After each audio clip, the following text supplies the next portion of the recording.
Number 20 Ole Miss, 10-point favorite against Kentucky. The over-under is one Ole Miss touchdown in the final 57 minutes and 50 seconds. Seems significant. Yeah, Will, why did I pick that? That's a lot of time. That's a vast majority of a 60-minute football game.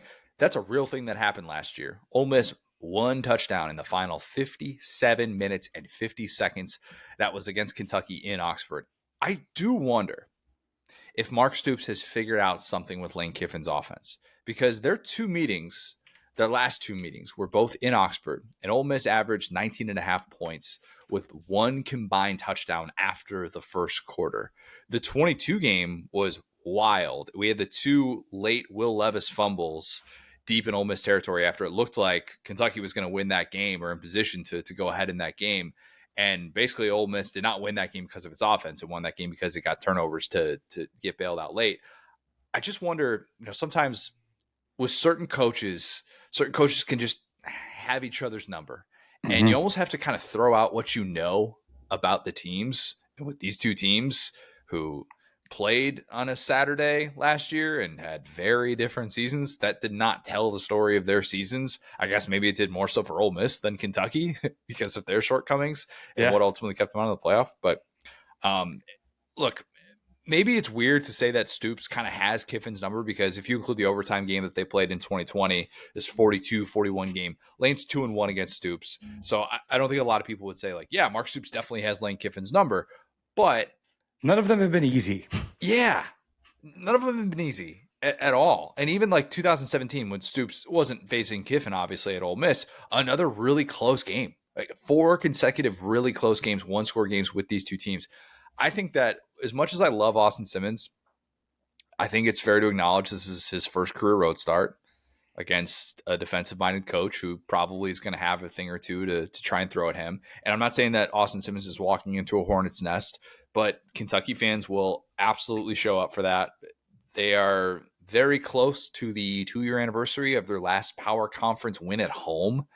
Who is that, Connor? That was when Ray Davis ran all over Florida, September of 2023. I feel like I've brought up that stat like 5 different times, and I'm ready to move on from that. Maybe this is the day that will allow me to move on from that stat. But I just have a weird feeling this is going to be a 60-minute game. I think it's a 27-21 Ole Miss win.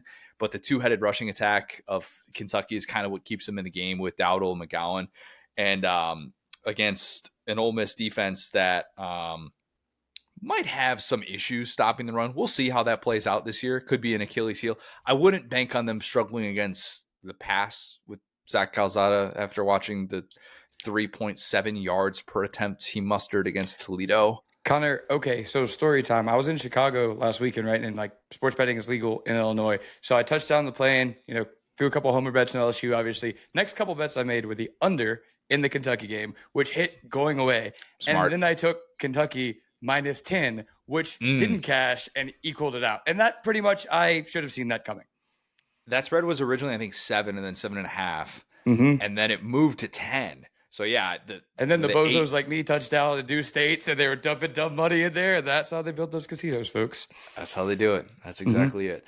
But, yeah, I think this one ends up being a little bit closer than maybe the casual fan expects. But the late breaks, much like 22, will go Ole Miss's way. 5th consecutive time in the Stoops era that this will be a one-score game as it finishes.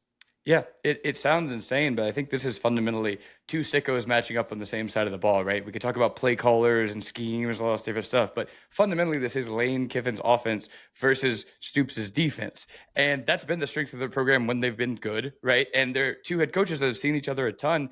And again, this is not exactly a rivalry, but a matchup I would love to see, more of with these two head coaches, because they've all been freaky sicko games. You, of course, remember one time lad of the week, Chris Partridge, showing his little side chub, at the end of the game after showing the second fumble. Cleared of all wrongdoing at the Connor Stallions case. You must acquit, he fell out the sword there. And so, yeah, I mean, Will Levis playing like he was covered in mayonnaise in that game. But point being, like, every one of these games has been fun. So I can't assume after, Kentucky wins this game last year that it won't be close again. And it's one of those things where, you kind of look back at how you handled something, or maybe you get in the blinders if you get in an argument or something, and you say like, how did I not see this error? And I feel like Lane Kiffin probably felt that way after last year's Kentucky game, where it was like, 58 minutes. I didn't score a touchdown at 58. Like, there were probably guys running wide open when you look back at the tape. There were probably some decisions that he was like, why did I do that? Just kind of looking in the mirror the next day. I bet Lane is very fun in the film room because I'm sure he's really self-critical. So it would be hard for me to project another win for Kentucky, but I think it would be disrespectful at this point to not say that Stoops has at least got a little something on Lane Kiffin. It is weird that it's a revenge game for Lane, isn't it? Yep. This game held him out of the playoff. Yeah. You can argue about 9-3 and what it means compared to 11-2 and whatnot. This game held you out of the playoff.